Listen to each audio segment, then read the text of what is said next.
Good morning, students. So, in the previous lecture, we talk about this different types of water used in different types of purposes, right? For drinking purpose, for residential purpose, for institutional purpose, like losses and wastages, right? Fire demand, right? So, today we talk about this water consumptions for various purposes and its normal range, which is in liter per capita per day, and its average and its percentage of use, right? Percentage of water consumption. So, first we talk about domestic consumption, which domestic consumption normal range is between 65 to 300, and its average is 160, and 35 percentage of water consumptions for domestic consumption, right? Industrial and commercial demand, the normal range is between 45 to 450 liter per capita per day, and its average is 135. And it's 30% water consumption demand of industrial and commercial purposes, right? Next is the public uses, including fire demand, which normal range is between 20 to 90 liter per capita per day, and its average is 45, and 10 percentage of water consumption demand for the public uses and fire demand, right? Last is the losses and wastage, right? So, its normal range is between 45 to 150 liter per capita per day, and its average is 62, and 25 percentage of water consumptions for losses and wastage, right? So these are the table of different types of consumptions and its normal ranges, which is in liter per capita per day, and its average and its percentage of use. Next is the per capita demand.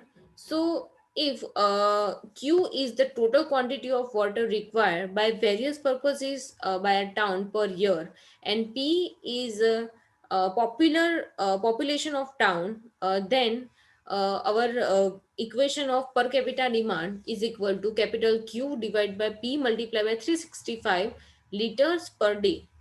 Right જો ક્યુ એની વોટરની quantity હોય અને તમારા અલગ અલગ purpose માટે તમારા શહેરમાં use થતી હોય પર યર માટે, અને પી આપણે અઝ્યુમ કરીએ કે પોપ્યુલેશન ઓફ ટાઉન છે, તો આપણે પર કેપિટા ડિમાન્ડ જે છે કેવી રીતે કેલ્ક્યુલેટ કરી શકીશું? તો એનું ઇક્વેશન છે is equal to total required quantity, right? એ ક્યુ છે divide by P multiply by 365. P શું છે?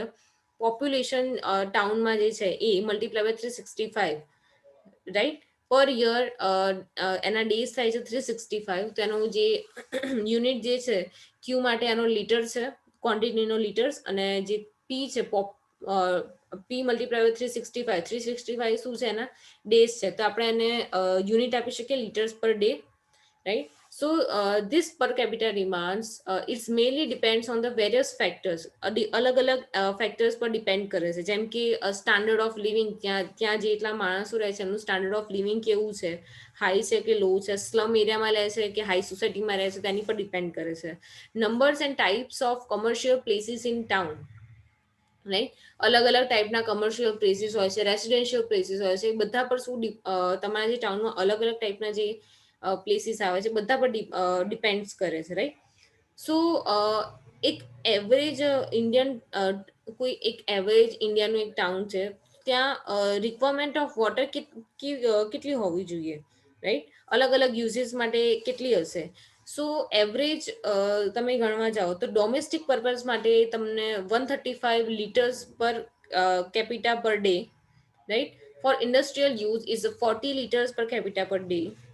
For public use and fire, uh, for public use it's 25 liters per capita per day. For fire demand it's 15 liters per capita per day. And at the end, all just losses and wastages and thefts, in which water losses unusually, right, which is 55 liters per capita per day. So total requirement of water for an average Indian town is 270 liters per capita per day, right? So what are next topic is what are the factors which is affecting per capita demand, right? એવા કયા કયા factor જે છે કે જે પર capita demand ને affect કરે છે, right? So first is the size of city, right? તો પર કેપિટા ડિમાન્ડ જે છે એ જે મોટું સિટી હોય છે, મોટા શહેરો હોય છે એમાં વધારે હોય છે કમ્પેર ટુ કે જે નાના નાના શહેરો હોય છે, રાઈટ? કેમ પર કેપિટા ડિમાન્ડ મોટા સિટીમાં વધારે હોય છે? કે જ્યાં મોટું સિટી હશે તો એમાં પબ્લિક જે રેસિડેન્શિયલ બિલ્ડિંગ્સ હશે, કોમર્શિયલ બિલ્ડિંગ હશે, ઓબ્વિયસલી એમાં વધારે હશે. અને buildings and commercial buildings and માણસો બધા જેમાં વધારે હશે ત્યાંનો શું યુઝ થશે? પાણીનો વધારે યુઝ થશે, રાઈટ? તો એની ડિમાન્ડ પણ શું છે? વધવાની છે, રાઈટ? સ્મોલ ટાઉનમાં શું હશે? એના કમ્પેરિઝનમાં ઓછા માણસો હશે, ઓછા કોમર્શિયલ બિલ્ડિંગ હશે, ઓછા રેસિડેન્શિયલ બિલ્ડિંગ હશે, ઓછી ઇન્ડસ્ટ્રીઝ હશે, રાઈટ? સો બિગ સિટીઝમાં પર કેપિટા ડિમાન્ડ વધારે હશે, જ્યારે સ્મોલ ટાઉન્સમાં કેવી હશે? એની ડિમાન્ડ ઓછી હશે. નેક્સ્ટ છે presence of industries and commercial activities. મેં એ જ કીધું આગળ કે તમારી ઇન્ડસ્ટ્રી જ્યાં પ્રેઝન્ટ હશે, રાઈટ, ત્યાંનો એ બેઝિકલી અફેક્ટ કરશે તમારી પર કેપિટા ડિમાન્ડને. કે જ્યાં ઇન્ડસ્ટ્રીઝ વધારે હશે, રાઈટ, કે જ્યાં કોઈ ઇન્ડસ્ટ્રી હશે ત્યાંનો પાણીનો યુઝ કેવો થશે? વધારે થશે. જ્યાં કોમર્શિયલ એક્ટિવિટી વધારે હશે ત્યાં પાણીનો યુઝ ત્યાં વધારે કરશે, રાઈટ? તો એ ઇન ધ ફેક્ટ એ ક્યાંક ને ક્યાંક અફેક્ટ કરશે તમારી પર કેપિટલ ડિમાન્ડ પર.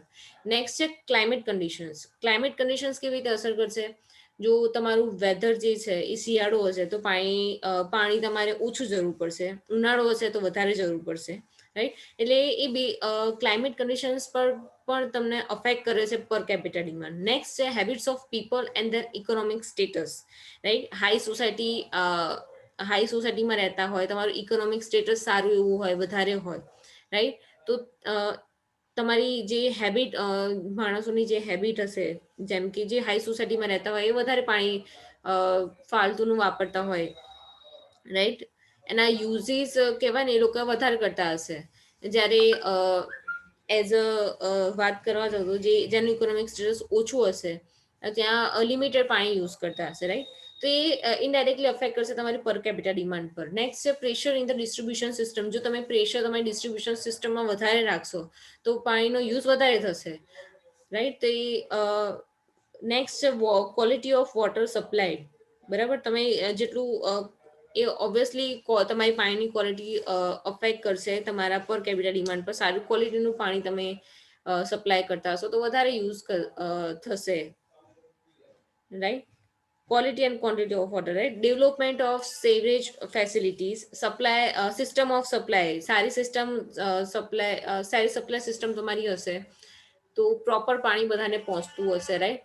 પણ જો તમારી સપ્લાયની સિસ્ટમ તમે ડિસ્ટ્રીબ્યુશન એનું નેટવર્ક કંઈ સારું ના નાખ્યું હોય તો એનો યુઝ ઓછો થશે, કે ત્યાં ઓછું પાણી પહોંચતું હશે, રાઈટ? તો કોસ્ટ ઓફ વોટર બી ડાયરેક્ટલી અફેક્ટ કરે છે પર કેપિટલ ડિમાન્ડને. જો તમારું કોસ્ટ ઓફ વોટર જે છે એ હાઈ હશે તો તમારો વોટર યુઝ ઓટોમેટિકલી કેવો થઈ જશે? ઓછો થઈ જશે. પણ જો તમારો કોસ્ટ ઓફ વોટર ઓછો હશે તો સામે પબ્લિક વોટરનો યુઝ વધારે કરશે, right?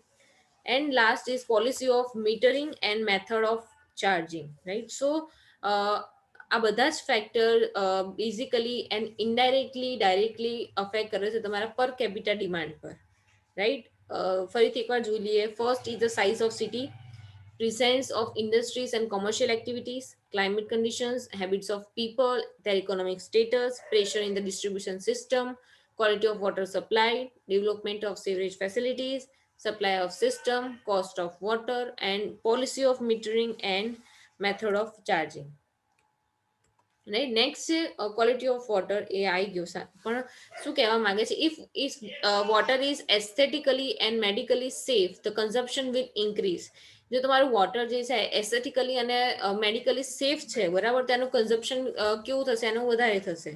If next is efficiency of water works administration, right? So if there is any leak in the water mains and services, and unauthorized use of water can be kept to a minimum by service, right? એટલે એની efficiency, water વર્કની efficiency આપણે check કરતા રહેવું પડે કે જો ક્યાંયથી water means એની પાઇપ્સમાંથી કે એનાથી leakage થતું હોય તો પાણીનો વેસ્ટ વધારે થશે, right. Unauthorise use of water મતલબ કે તમને જો મ્યુનિસિપાલિટી વાળા તમને જો એક પાઇપ પ્રોવાઈડ કરતો હોય, મતલબ સર્ટેન ડાયામીટરની પાઇપ, તો બધા શું કરે છે એનું અનયુઝ્યુઅલી એમાંથી શું કનેક્શન કાઢવાનો ટ્રાય કરે છે, રાઈટ. કે કોઈ સિંગલ પાઇપ જતી હોય તો એમાંથી 3-4 બીજા પાઇપ્સ તમે એ જોઈન કરી નાખે કે જેના લીધે પાણી તમારા ઘરે વધારે આવે, રાઈટ. તો એ કોમર્શિયલમાં બી ક્યાંક ને ક્યાંક એવું અનઓથોરાઇઝ યુઝ થતો હોય છે, કે ઇન્ડસ્ટ્રીમાં બી થતો હોય છે, કે તમારા રેસિડેન્શિયલ એરિયામાં બી થતો હોય છે, રાઈટ. તો એ બી ડાયરેક્ટલી ઇનડાયરેક્ટલી અફેક્ટ કરે છે, right. Policy of metering and charging મેથડમાં શું છે? If the water tax is charge in two different ways, બે એના અલગ અલગ રીતે એને ચાર્જ કરાય છે, વોટર ટેક્સ લેવાય છે, right. First is on the basis of meter reading and on the basis of certainly fixed monthly rate. તમને અલગ અલગ હોય છે કે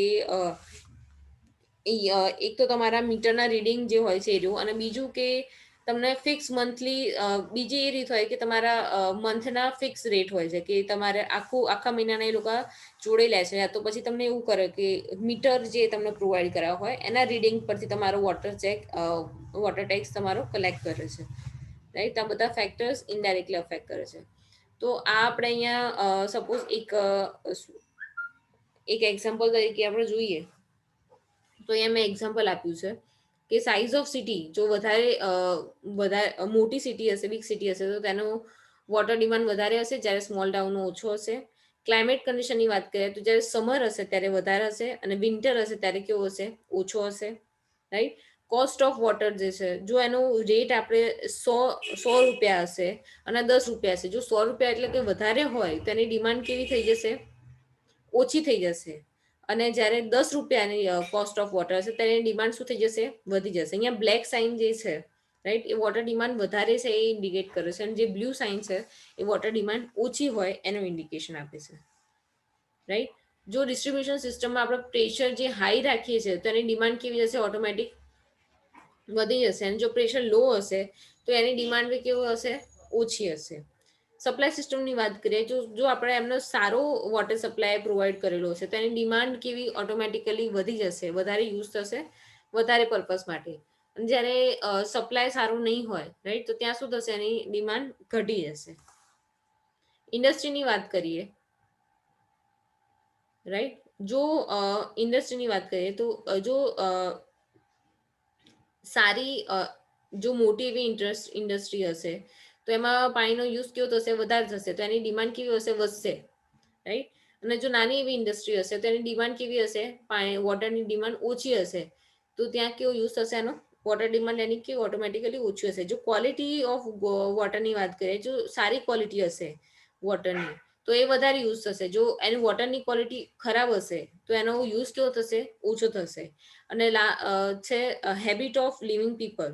ઈડબ્લ્યુએસ મતલબ ઇકોનોમિકલી વીકર સેક્શન, રાઈટ. જો તમારી રહેવાની સ્ટાઇલ ઈડબ્લ્યુએસમાં તમે હશો તો એની ડિમાન્ડ ઓટોમેટિકલી કેવી હશે? ઓછી હશે. અને તમે સારી લાઈફસ્ટાઈલમાં જીવતા હોય, રાઈટ, તો એની ડિમાન્ડ કેવી હશે? વધારે હશે. તો આ બધા શું હતા? એક ટાઈપના ફેક્ટર્સ હતા જે કે ડાયરેક્ટલી અફેક્ટ કરતા હતા તમારા ડિમાન્ડ ઓફ વોટર કન્ઝપ્શન પર, રાઈટ. નેક્સ્ટ છે તમારા ઇન્ટેક સ્ટ્રક્ચર્સ. ઇન્ટેક સ્ટ્રક્ચર્સ એની માટે છે કે વોટર કલેક્શન માટે. હવે નેક્સ્ટ ટોપિક છે water collection and conveyance of water. વોટરને સ્ટોર કેમનો કરવું અને એનો સપ્લાય કેમનો કરવો, રાઈટ. તો ઇન્ટેક સ્ટ્રક્ચર્સનું આપણે વાત કરીએ. So in any water supply project, first step is to select the source of water.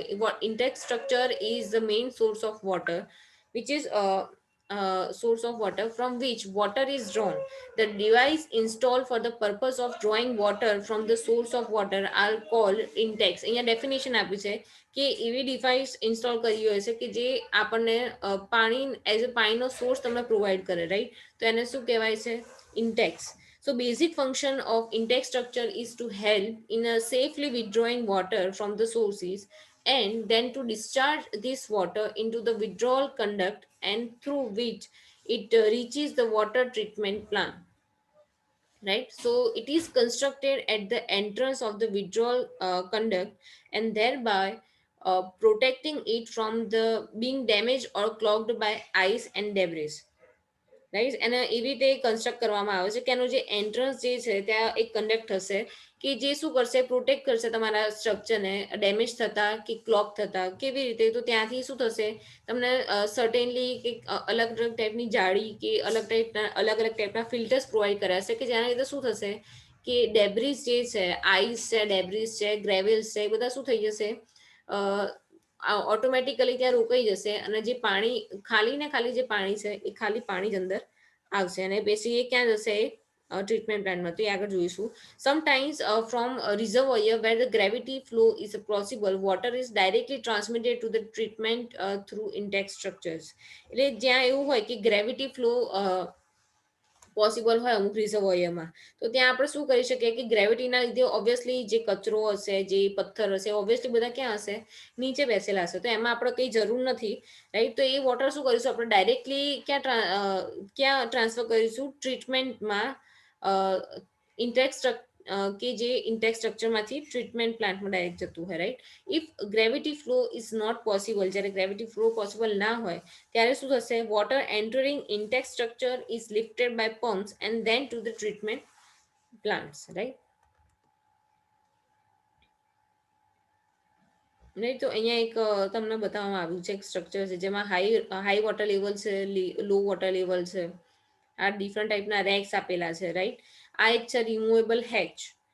અહીંયા તમારો હશે એક્સેસ બ્રિજ કે જ્યાંથી તમે આવી જાય કરીને અહીંયા જે તમારું જે બનાવેલું છે તમારું ઇન્ટેક સ્ટ્રક્ચર, એ શું કરતું હશે, ત્યાંથી આપણે કામ કરી શકીએ કે એને કંઈ બી ઓપરેટ કરવું હોય તો અહીંયાથી થઈ શકે છે. અહીંયા પાઇલ્સ તમને પ્રોવાઈડ કરવામાં આવ્યું છે અને અહીંયા શું પ્રોવાઈડ કરવામાં આવશે, વર્ટિકલ ટર્બાઇન પંપ, રાઈટ. સો આપણે અહીંયા લેક્ચર બતાવીએ છીએ. જો તમને આ ટોપિક્સમાં ના ખબર પડી હોય કે કોઈ કન્ફ્યુઝન હોય તો તમે મને કહી શકો છો, રાઈટ.